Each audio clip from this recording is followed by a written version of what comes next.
This holiday season, Whittier Community Theater presents an episode of The Six-Shooter, Britt Ponset's Christmas Carol, originally broadcast on December 20th, 1953. The series was based on the life of Britt Ponset, the Texas plainsman who wandered through the Western Territories, leaving behind a trail of still-remembered legends.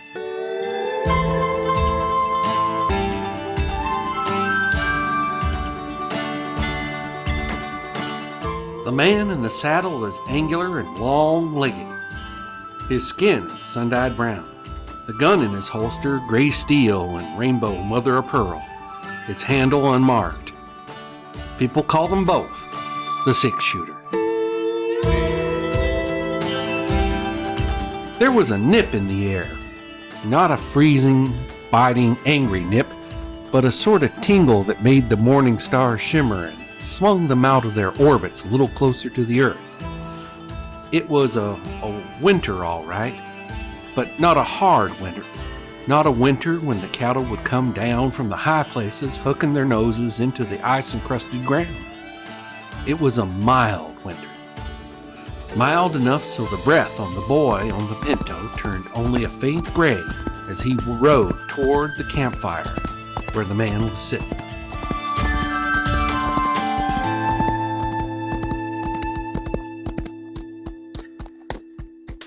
Howdy. Hello, mister. I see your fire. I thought maybe you wouldn't mind if I gave my pony a chance to warm up. Sure. Make yourself at home. Easy, Black. Easy. You headed for Thompson's Corners, mister? Well, that's right. I just came from there. Oh, well, you must have been riding all night. Just about. You see, I'm running away from home. Oh, is that so? Well, seems kind of a funny thing you'd pick this time of the year to run away. So close to Christmas, I mean. Oh, I hate Christmas. Oh? It's just for kids anyhow. Well, now, I heard Aunt Millie say so. Christmas is just for children, that's what she said. Johnny's old enough to do without all that fuss and nonsense. Oh, you don't live with your folks, huh, Johnny? No, sir. They died about 8 months ago. Oh, I see. Christmas was all right when I was with them. Of course, I was a lot younger then. Oh, yes. It just beats me the way folks take Christmas so serious.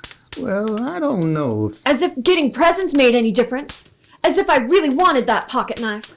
Oh, is that what you wanted? A pocket knife? I don't want a pocket knife. I don't want anything. I just wish there wasn't any Christmas, that's all. Well, I guess you're not the first person to feel that way. You know, it seems to me I remember reading a story once about a fella who felt the same way about Christmas as you do. Just didn't have any use for it. What happened to him? Well, I doubt if I could call it to mind after all this time, but as I recollect now I remind you this might not be word for word, but as I recollect the man that it's about, the one that hated Christmas, that is, well, he was a real skinflint, he was. Just as stingy as they come. Yeah, his name was, let me see, Eiden, something like that. Eiden, yeah, I'm pretty sure that was it. Well, being so tight-fisted, this fella Eiden, he got to be the richest man in the whole territory. he owned a ranch? Oh, sure. He had 4 of them. 4 ranches and store buildings, farms, or maybe a bank or 2. He was rich. I bet he had a mighty fine ranch house. No, he didn't have a ranch house. Evan wasn't the sort to spend money on a ranch house unless there was profit in it. You see, he just lived alone in town, had himself a steady room at the hotel. Well, but anyway, one night while Evan was sitting in his room having supper, Christmas Eve it was. Well, on this particular Christmas Eve, his only kin, a nephew, who lived in the same town, well, he stopped by the hotel.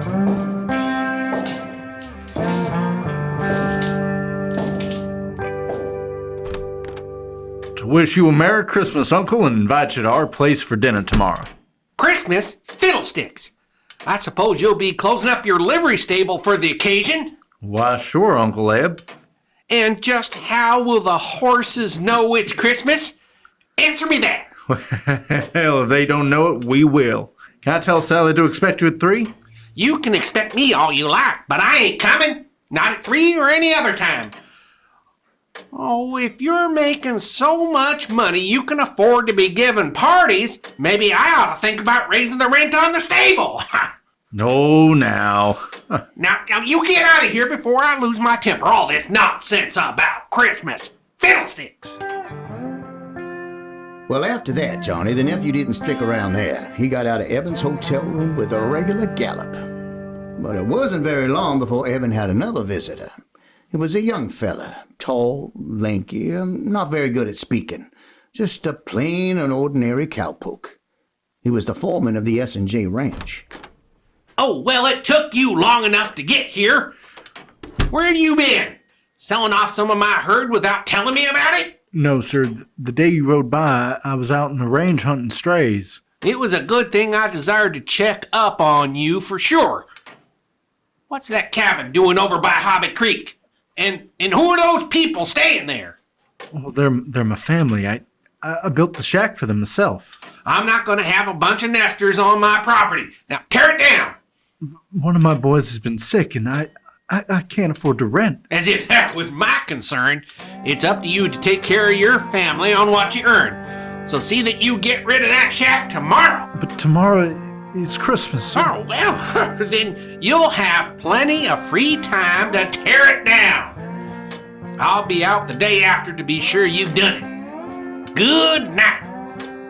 Well, there wasn't much use in arguing. The foreman knew that, so he put on his hat and just shuffled out. Now Eben was alone again. At least, he thought he was alone. The clock on the mantel started striking 8, and it was about the time he turned in.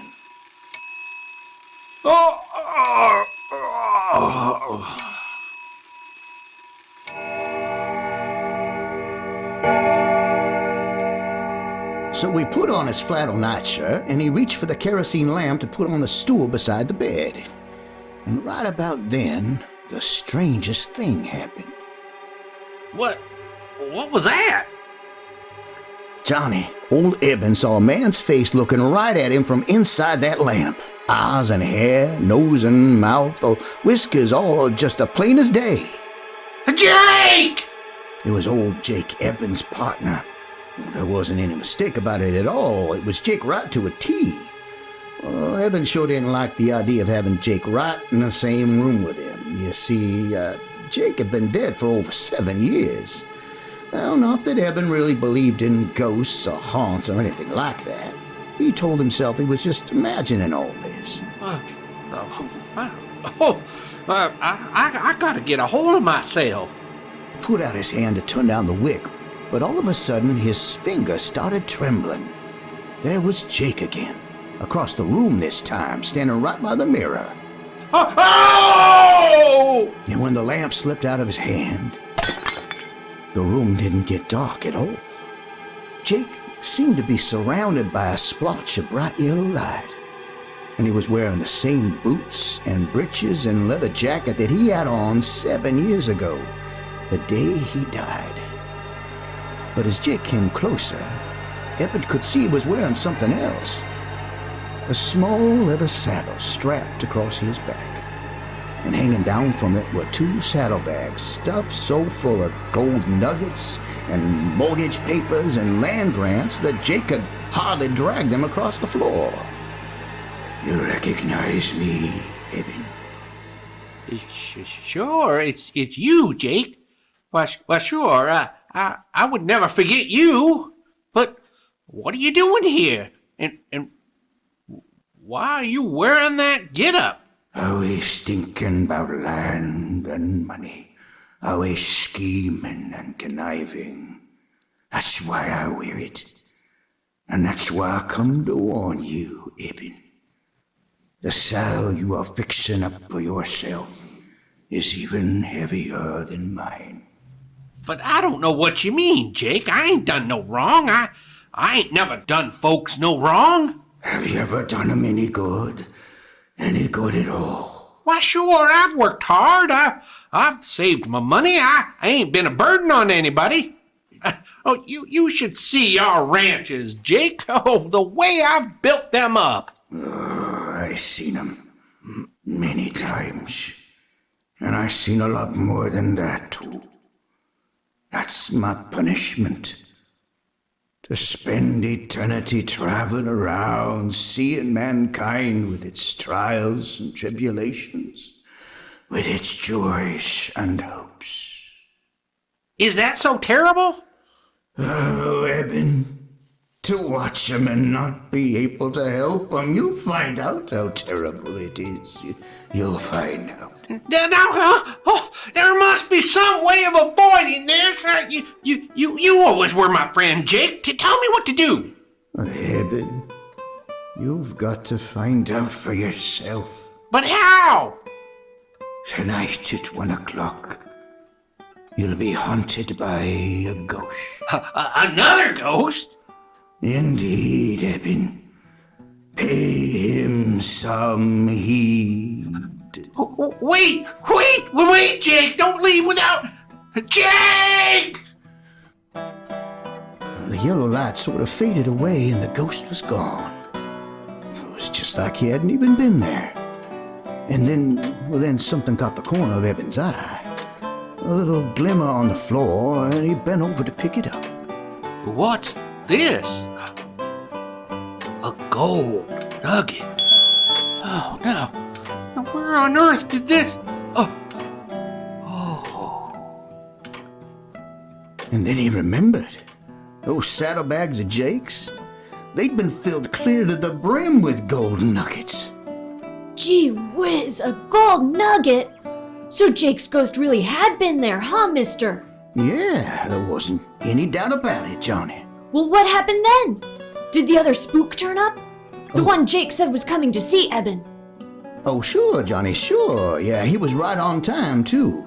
Eiden was lying in bed, wide awake, of course. He hadn't been able to do much sleeping. Too scared, you know. It was kind of peculiar. Eiden was half scared the ghost would come and half scared he wouldn't. But before the sound of the clock had died away, there he was. He was sitting in Eben's rocking chair like he had been there all night long, and this ghost was a young feller. Maybe 18, 19. It's all duded up the way young bucks like to dress. You know, fancy chaps, checkered shirt, and a red bandana tied around his neck. Well, howdy, Eiden. Heard you been expecting me. I guess so. You ready to take a little trip? Where to? Back. Way back through the years. Oh, the next thing Eiden knew, he and that ghost were standing out on a snow-covered prairie. There was a circle of covered wagons in front of them, and the people from the wagons were gathered together listening to a tall man with a white beard reading the Bible. And the angel said unto them, Fear not, for behold, I bring you good tidings of great joy, which will be to all people. For unto you is born this day in the city of David a Savior, which is Christ the Lord. The ghost turned and pointed to a boy sitting away from the others on the tailboard of one of the wagons. Small boy, about 10 years old, with hollow cheeks and his eyes all red from crying. Oh, no. It was Eiden himself on a Christmas day a long, long time ago. Not a very happy Christmas either. It was only a week since the auction stampede, and his ma had been killed when she fell from the wagon. His pa had died from the yellow fever the year before. Oh, I don't want to look at him anymore. Can't you show me another Christmas? Well, it was no sooner said than done. Now Eiden and the ghost were in a bunkhouse. And then Eiden saw himself again. He was 10 years older than the boy in the prairie. He was lying on a blanket, staring up at the ceiling, and then his pal Jake came running in, all out of breath. Come on, Eb. We get a clean shirt on. We got an invite to a party. Huh? Yeah, the boss is throwing a big shindig. Says he'll fire us if we don't show up.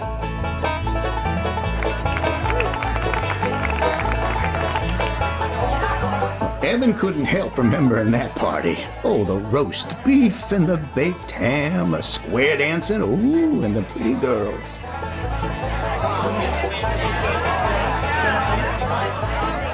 Well, he couldn't help saying out loud to the ghost, Yeah? How was I? What was that, Evan? Nothing, Mr. Spirit, nothing at all. I was just remembering how I treated my foreman today, that's all. Well, after that, the ghost took Evan to 3 or 4 more of those Christmases. And none of them were very happy, especially that Christmas when the pretty young lady, sitting on the sofa, unwrapped the tiny box Evan gave her, and then handed it back to him. It's a lovely ring, Evan. But I can't wear it. Oh, you're not courting somebody else. No, Evan. But you are. You're courting something else. What? Land and cattle, profits. They mean more to you than I ever would. I'm sorry. Mr. Ghost, no more of the past, please. I've seen enough. A man wants to forget. Why, sure, Evan. Whatever you say. And before Evan could blink his eyes, he was right back in that hotel room. But once he got there, he blinked real hard because all of a sudden the ghost was becoming a different person. He was getting fatter and his stomach popped out 2 or 3 inches. A few wrinkles creased his cheeks, and finally his chaps turned into a shiny blue suit with a heavy gold chain dangling across the vest. Well, what happened to you? Why are you so different now? You seem to be getting tired of the past, so I thought we might take a gander at the present, if you got no objections. The hotel room just melted away, and Evan was looking at that cabin his foreman had built on Hobby Creek.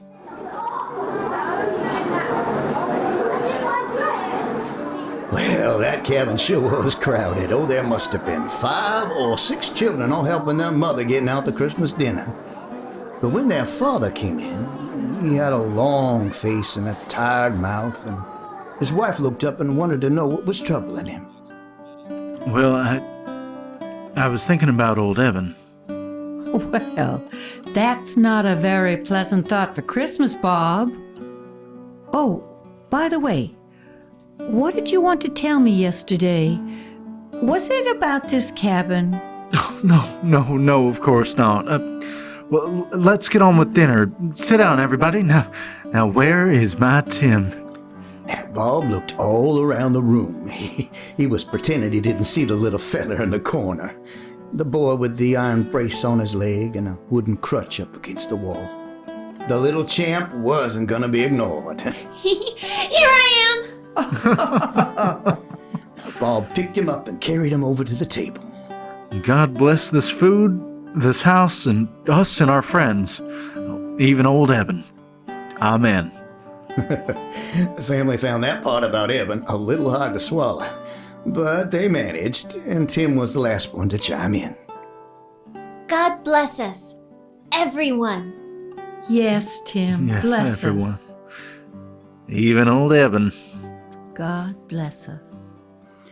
Evan didn't want to watch what was going on in that cabin any longer, but the next case the ghost showed him wasn't any easier on him. There was a big party going on at his nephew's house.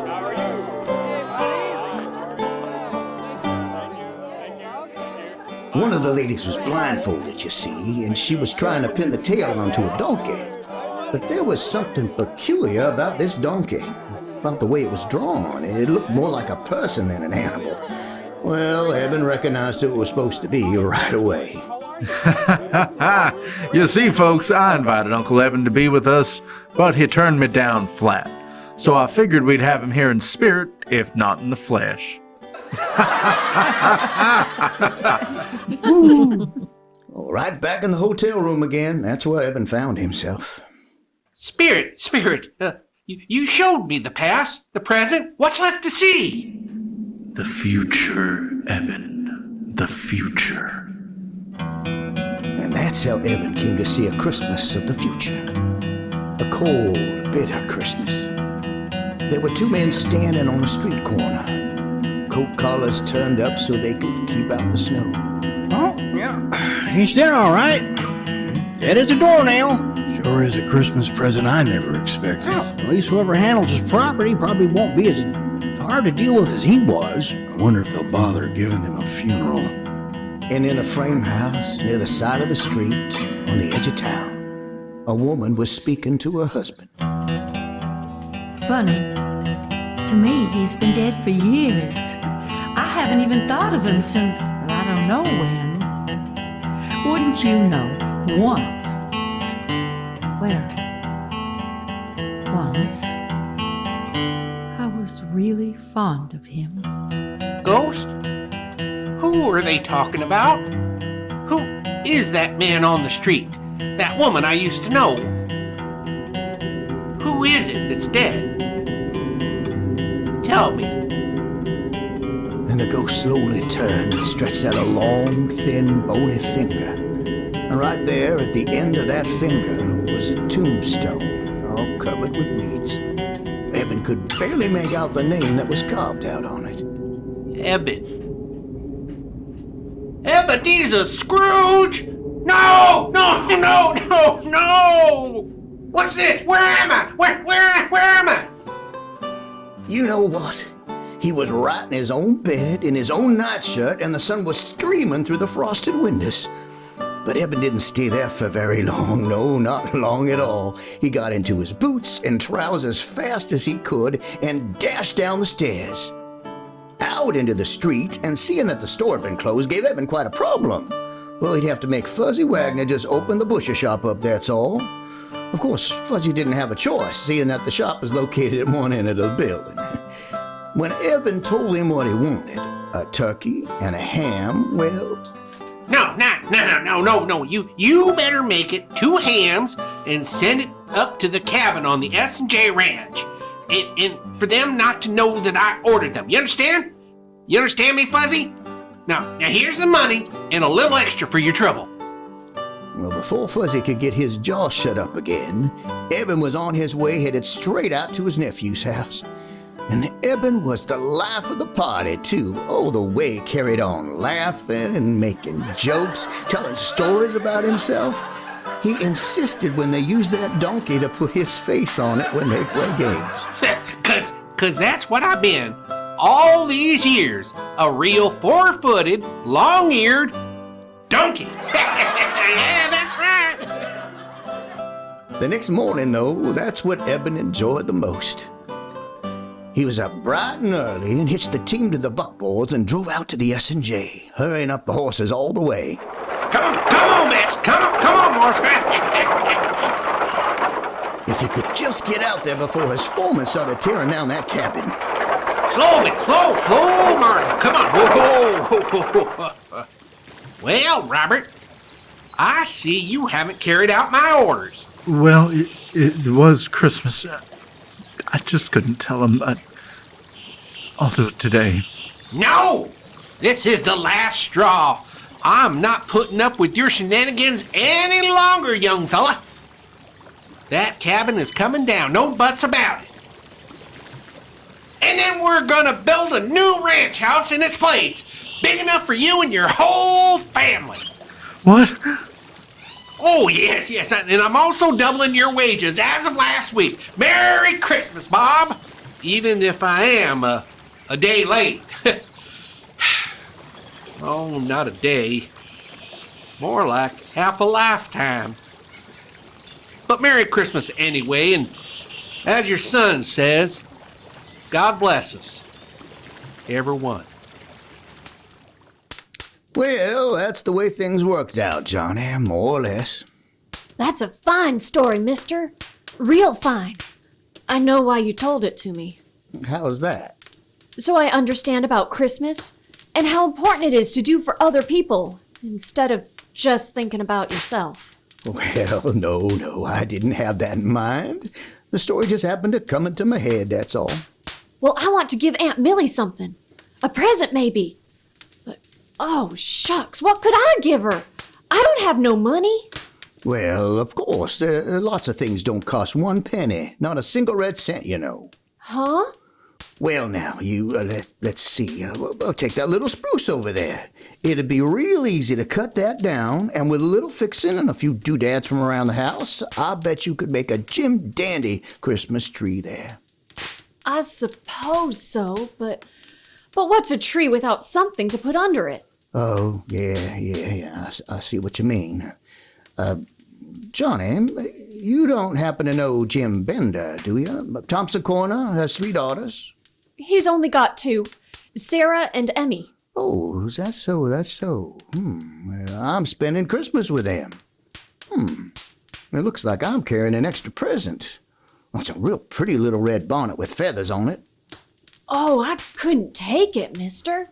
Oh, I wasn't thinking of giving it to you, Johnny. But I was sort of hoping you'd show me the trail from here on in. Of course, it would mean you're turning around going back home. If I was the cause of you changing your plans, I'd feel obligated to pay you back some way, you know? Well, Well, it's only fair. I don't have much money, so if you wouldn't mind accepting me giving you the bonnet, you'd be doing me a real favor, Johnny.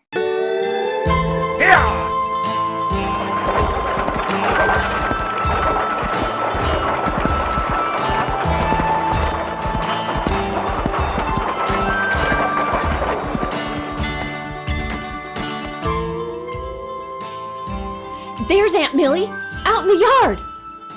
Uh-oh. She looks madder than a wet hen. Well, there is a resemblance, I'll have to admit to that. Where in carnation have you been, John Carl? I have been looking high and low for you since dawn. Well, I just went out for a little ride, Aunt Millie, to get a Christmas tree, see? Christmas tree? Fiddlesticks! This gentleman helped me cut it down. I'll take it inside. Be right back, mister. As if we had any use for a Christmas tree. I suppose he's figuring there'll be a lot of presents under it. No, I don't think so. But just between you and me, I got a hunch there'll be at least one present waiting for someone. What are you talking about? No, now. It wouldn't be fair of me to speak before Christmas, you know. You don't mean he's got something for me, do you? Nah, you mustn't get so curious so early now. But I thought he didn't like me. I thought he was upset about having to live here with an old maid. I guess I just don't know nothing about kids. Nothing at all. I don't deserve to get a present. Well, I better get moving along. Say goodbye to Johnny for me, will you? And I wonder if you'd give this to him. Tell him the little blade on it's kind of dull, but... A pocket knife! Yeah. Now, how did you know? Oh, God bless you, mister. And Merry Christmas! Merry Christmas. You have been listening to The Six Shooter, Britt Ponset's Christmas Carol, brought to you by Whittier Community Theater. Featuring the voice talents of William Crisp, Frank McCay, Laura MacDowell, Ethan Zahn, Julie Breihan, Sherman H. Wiggs Jr., and Susan Eiden. Directed by Cleta. Sound engineering by Sherman H. Wiggs Jr. and sound assistant Margie Wan. I am your announcer, Susan Eiden, wishing you a happy holiday season. And from everyone at Whittier Community Theater, Merry Christmas!